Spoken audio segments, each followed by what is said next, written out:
George Floyd really has been a catalyst for pushing these larger demands of divesting from the police and abolishing the police. You know, we've seen 5 to 10 different organizations cut ties with the police already. So really it's feeling like we're getting nearer to liberation, and it just hurts that, you know, it has to come at the expense of people's lives being lost. But, you know, again, it's a catalyst, and I feel like we're trying to organize around that. And I really love the outpouring of just support, the resource, the networking, the mutual aid. I feel like that's really coming together. We were just talking about how if there's always this much food and water, why can't we just always have it like this? You know what I'm saying? We have the capacity to create these mechanisms that are keeping each other safe and fed and taken care of. Can you give us a synopsis of what you think a world without police looks like? Definitely just money going into mental health services. I'm talking therapists, counselors, you know, family therapists, relationship therapists,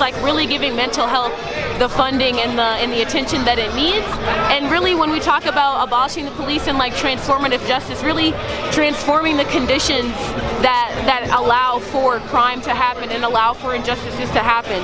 So when we're building up these super tight support networks of getting people the food that they need, making sure people have money to pay rent, making sure people are right in their minds and having the healing and holistic health that they need, I feel like when we push all of those just kind of general wellness, that sets the groundwork to be able to abolish the police. And when we say that we're going to transform the conditions that we live in to allow us to be our best selves, I feel like that's what's going to be the potential for us to not need this sort of oppressive militaristic force on us already. So definitely plugging into mental health sources, plugging into kind of restorative justice, community-based forums, whatnot. You know, all of this is really I love the imagining portion, because I feel like it's really hard for people to imagine what life is like outside of the police. It's easy for people to imagine the end of the world, but how do you imagine a utopia for yourself? You know what I'm saying? So just imagine a world where everybody has everything that they need, and it's why would you need police if we're all taken care of, if nobody has to steal and shit on other people? You know?